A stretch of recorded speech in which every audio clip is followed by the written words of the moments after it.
cricket. The third test of the Ashes series gets underway tomorrow at Headingley up in Leeds. Australia currently lead the series. They won the first test.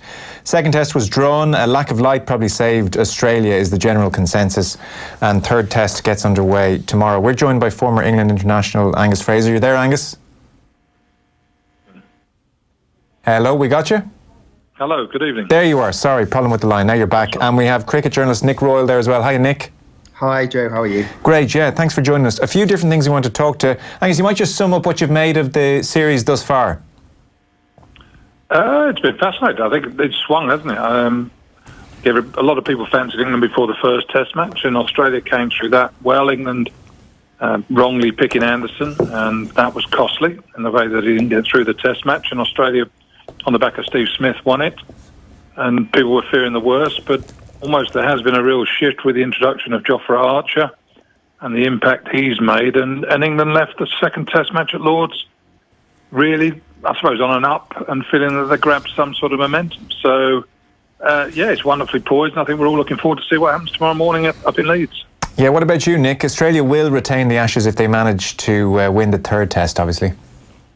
Yeah, I mean, it's a really fascinating series. We'll speak later on about the little battles that have been happening so far, but I think it's a very odd situation in that no team since 1997 has gone into the third Test match of an Ashes Test match, of an Ashes Test series without a win, and then gone on to win the series. But I think there's a feeling that England, even though they're 1-0 down in a 5-match series, really fancy their chances now after how well they played at Lord's. The Steve Smith incident certainly attracted lots of headlines. Just for non-cricket aficionados, Steve Smith, people will be familiar with him for various reasons. He's a phenomenon for a start. He was ranked as the top Test batsman in the world 2015, 2016, 2017. In December 2017, he reached a Test batting rate of 947, second highest of all time, behind Don Bradman's 967. And then infamously, I suppose, in March of last year, he was amongst those caught ball tampering against South Africa. There was an investigation by Cricket Australia. Smith was banned from all international cricket and domestic cricket in Australia for 1 year and would be not considered for a leadership role for an additional year. And there was the very famous, just to jog people's memory, the tearful press conference. Have a listen. I'm deeply sorry. I love the game of cricket. I love entertaining young kids. I love kids wanting to play the great game of cricket that I love. The two other things is anytime you think about making a questionable decision, think about who you're affecting. You're affecting your parents, and to see the way my old man's been and so thanks, everybody. And my mum, it hurts. And I can't remember what else.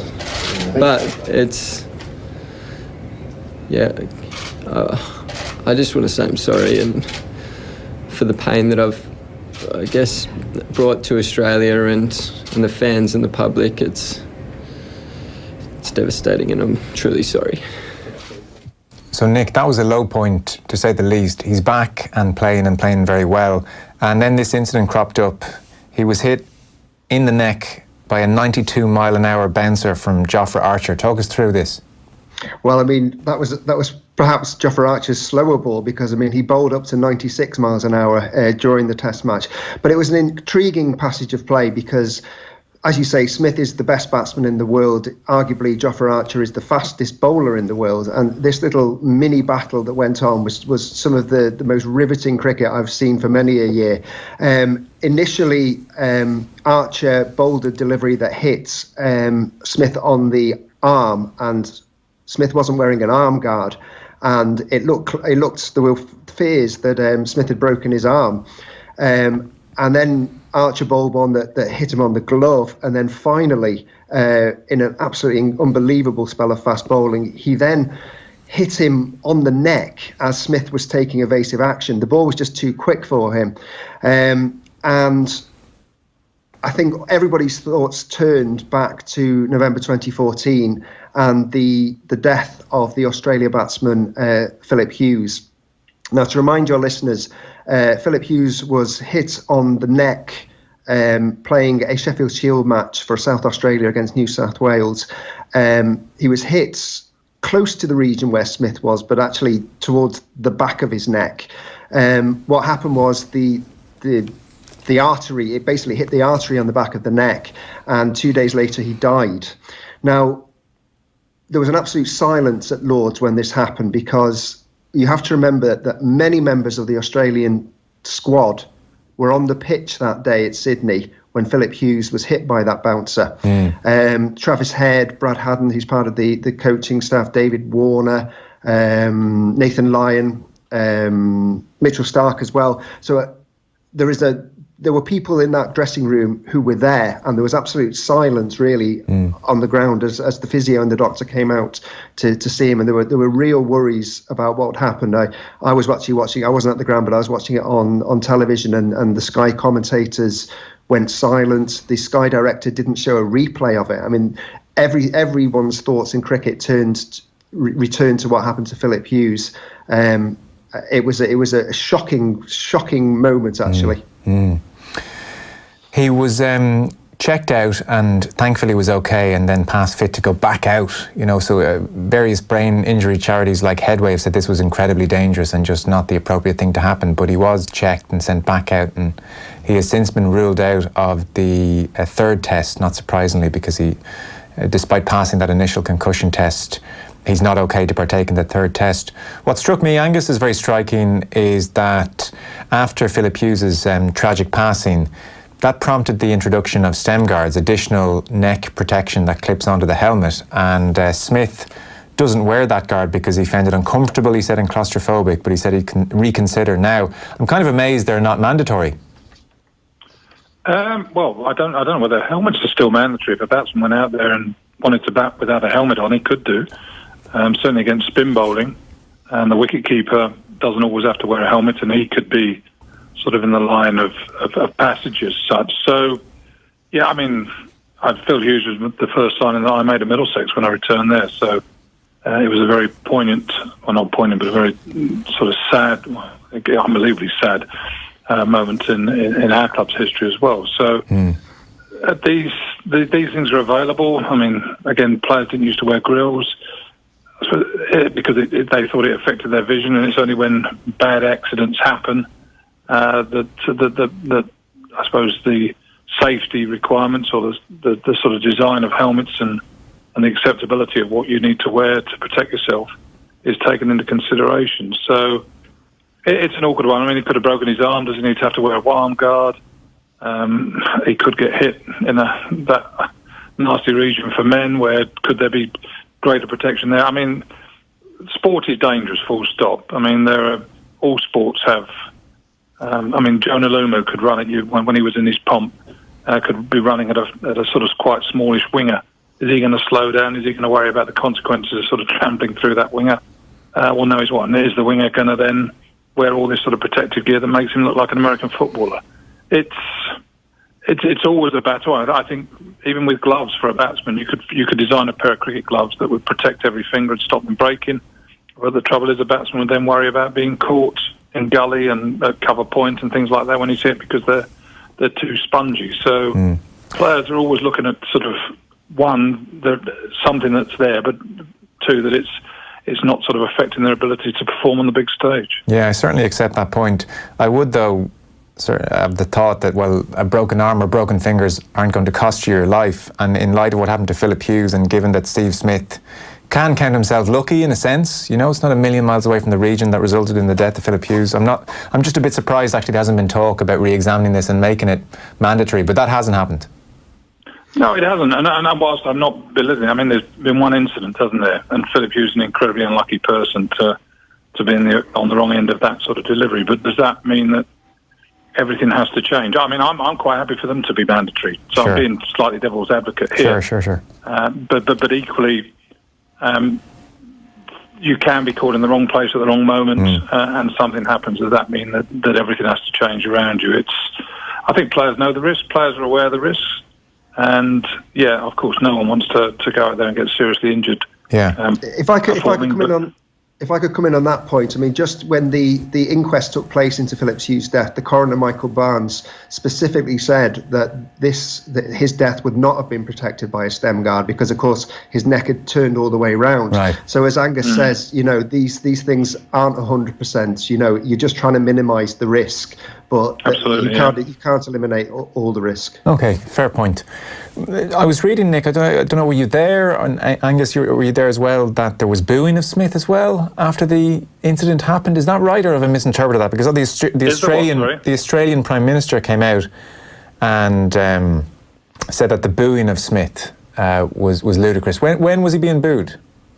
Well, there's two things I'd say there. I mean, the Australian Prime Minister came out and added his weight to the conversation when the players got caught ball tampering, and I think that just escalated the issue and meant that that's where we ended up. I mean, if we're looking at it, Ben Stokes hit someone at 2:00 in the morning, could have killed them, and he didn't get disciplined in any shape or form.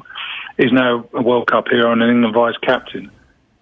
Yet Steve Smith wrongly put sandpaper on a cricket ball, and he served a 12-month ban and has had a 2-year ban from being anywhere near captaincy. So you could argue there's a slight sort of inconsistency there.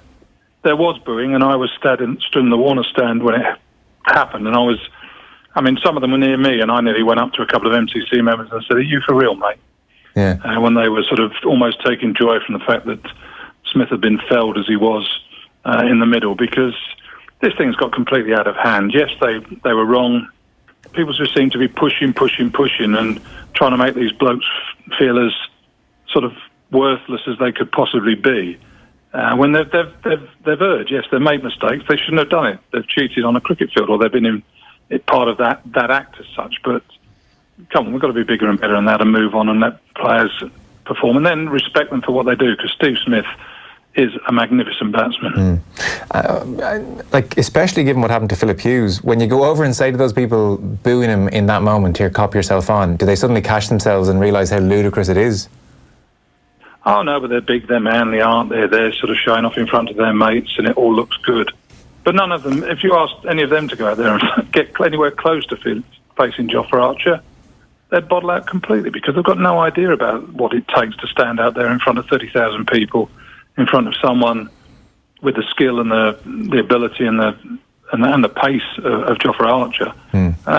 You've got to be a brave so-and-so to get out there in the first place, let alone take it on and come back out having been hit as Steve Smith was. I mean, that was a remarkable piece of bravery, because there were a lot of batsmen there who would have said, "Well, no, I'll give myself a bit more time here and I'll sort of wait until he's out of the attack." I certainly want to talk to you about Jofra Archer, Angus. Nick, you might set the scene for us firstly. So on Saturday, just gone, Archer bowled the fastest over by an England bowler on record, an average of 92.79 miles per hour. He has now also bowled 3 of the fastest 10 overs on record. He bowled 6 deliveries in a row over 90 miles per hour. People are talking about this guy as a superstar. What have we got in our hands here? How rare a commodity is this kind of speed?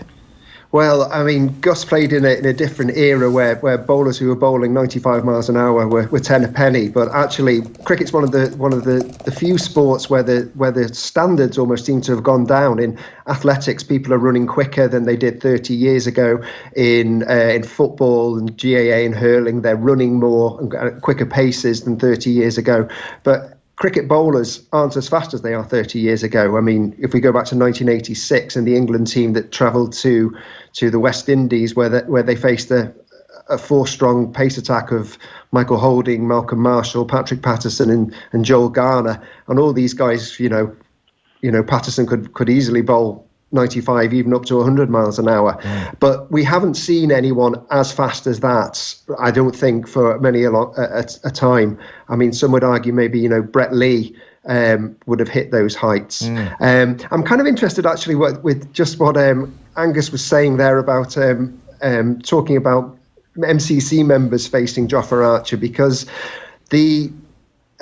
whilst we're talking about Phillip Hughes, I remember the year before Phillip Hughes died, Piers Morgan got into a Twitter spat with. Why would Brett you dare bring in Piers Morgan to any of this?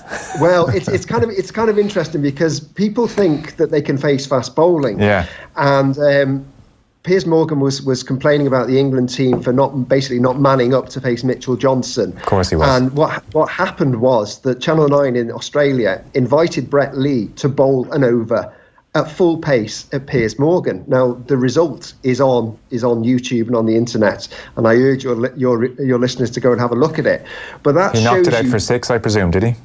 He was hopping around. It was ugly. It was ugly. It really was. And Sir Richard Hadley came out a few days later and basically said Piers Morgan could have been killed. It was a completely irresponsible thing to do. Right. It would never have happened. It wouldn't have happened after the Hughes, Hughes, yeah. But it just goes to show that I think that people do not understand just how quick a fast bowler bowling at 90 miles an hour is. As Angus says, those people who've been drinking all afternoon in the mound stand, they just don't realise how quick these bowlers are. Well, so a few interesting things you said there. Sorry, I'll just Angus.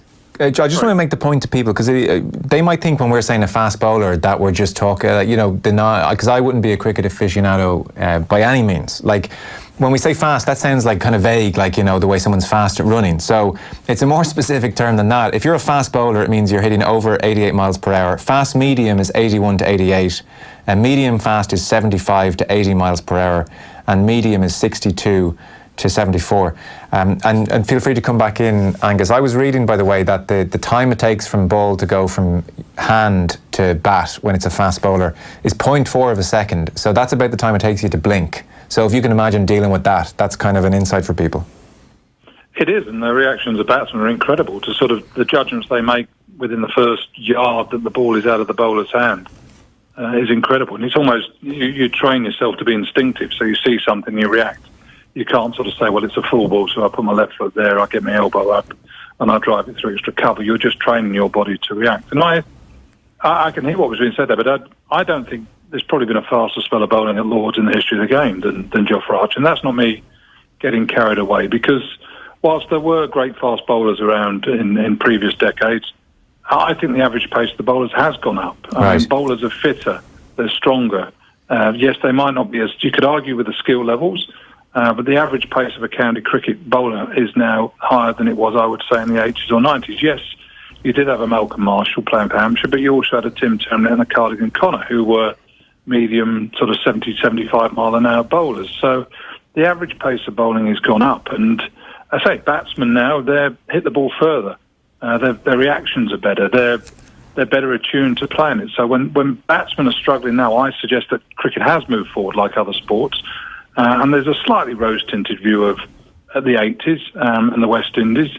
Whilst I'm not sort of denigrating the Marshalls, the Holdings, the Ambrose, the Walshes, or anybody like that, but I would struggle to believe that there's been a quicker spell of fast bowling at Lords than Jofra Archer produced that afternoon last week.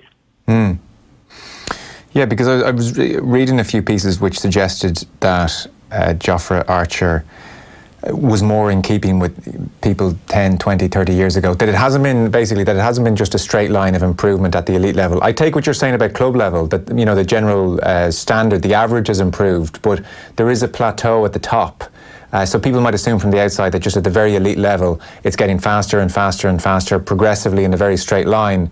But Nick, you're sort of suggesting that, there are periods where nobody can get up to the speed that Jofra Archer does, and people, certain people back in history could, and then there's a kind of dive, and then you get back up to that level. Like, is anybody getting anywhere close to 100 miles per hour down the decades?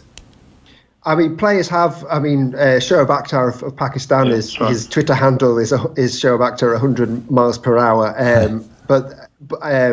So yes, I mean I think Jeff Thompson in the 1970s generally accepted that he could bowl 100 miles an hour. I absolutely understand and take Angus's point there. I think my point is professional fast bowlers now are looked after better, and so the longevity of their career is longer. And there are a lot of West Indian fast bowlers who burnt out or got injuries, who would have been able to bowl 95 miles an hour, but they didn't really have the long test career because of injuries. I think the way that sports conditioning is now is that fast bowlers are protected better, and I think the next level of bowlers are faster, if you see what I mean. But I still think would suggest that Jeff Thompson and Patrick Patterson bowl faster than... I would agree. I think the two names you mentioned there are as quick as anything that's been around. There was a gentleman called Sylvester Clarke who played for Surrey in the West Indies, and in county cricket he was sort of seen as the fastest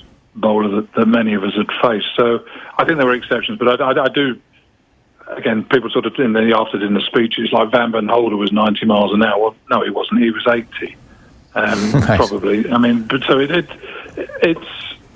is a bit of poetic license, but I agree there were some wonderful athletes and some magnificent bowlers from the West Indies, and is it a surprise that the latest bowler to come is of West Indian descent, because there is a real history of bowling quick from that part of the world, and they seem to know what they're doing. Yeah, his father's from Barbados.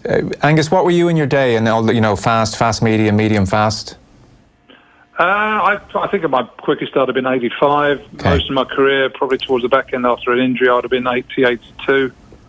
So fast, medium, fast. But I mean, pace is important, but also bounce is the big thing. So if you're 6'6" and you can bowl at 90 miles an hour plus, then you are a real handful, because, I mean, the fact that the art of a bowler is to make the ball come through to the batsman at uncomfortable height, and height where he finds it hard to control where he's hitting the ball. And as a tall bowler, you've got a higher action, so you let the ball go from a greater height, and that you can get the ball coming through at that uncomfortable height from a fuller length, which means the batsman's got less time to react. So the fact that Archer is 6'6" or 6'5", he's got a high action, means that he's the ultimate handful in the way that sort of Curly Ambrose was to some extent. And again, one of the things about Archer that's impressive is the fact that he doesn't bowl many bad balls. You could probably count the number of bad balls he bowled in 44 overs on the hands you've got in front of your face. He would have bowled fewer than 10 bad balls, and that's in many senses that's a quality control. You look at a lot of other fast bowlers and they're a bit wayward and all over the place. But this fella seems to know where it's going. Okay, he's the real deal. Still only 24. Nick, how rare a commodity is this? Like, how many fast bowlers are there in at elite cricket right now in the world, for instance? Because England wouldn't have had one for a long time.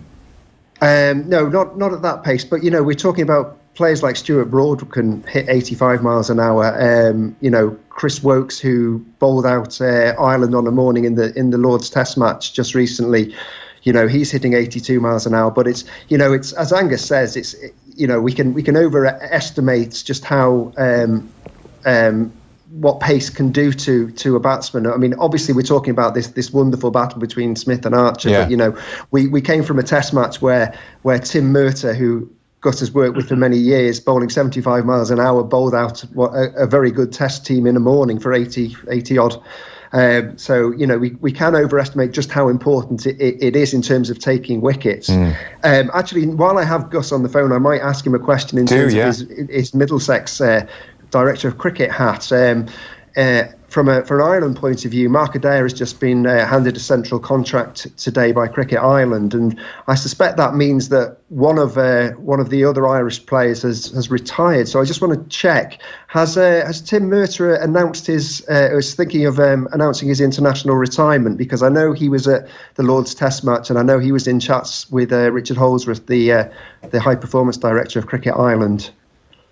I'll be honest with you, I'm not sure. I know we've been in conversations with Tim Murtagh and Paul Stirling, two Irish players that play for Middlesex, and they've got a big decision to make, because for the last 2 years, so there was a date in 2018, was it 2018, I think, or 2017, I can't remember now, where if Ireland, the players played in the match against the West Indies, that meant that in 2 years' time they would become overseas players in England.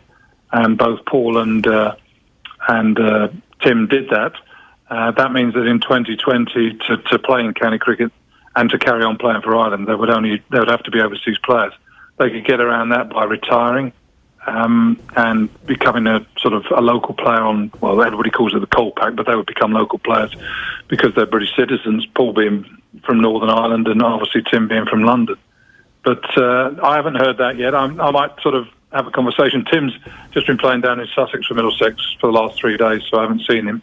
And he's going away for a couple of days now, but I'll certainly be having a chat with him in a week or so's time. There you go. Good for you, Nick. No, sorry, I'm not breaking a news story. Sorry about that. The clock's against us, Angus. I might kind of pick this up another time because there's so many fascinating elements to bowling and test bowling. Like, for instance, before you go, you might give us a sense of this. The psychology of bowling. Like, to what extent when you're out there and it's mano a mano and you're in the heat, are you setting, false patterns, traps, if you like, for the batsman to fall into? Or is it always your best ball at any given moment because every ball counts? And then you might kind of give us a sense of that. And also, what is the perfect ball? Like, what is the hardest ball for a batsman to hit? Well, I always I was a very boring bowler. I sort of nagged away on off stump. I wasn't very glamorous or sexy.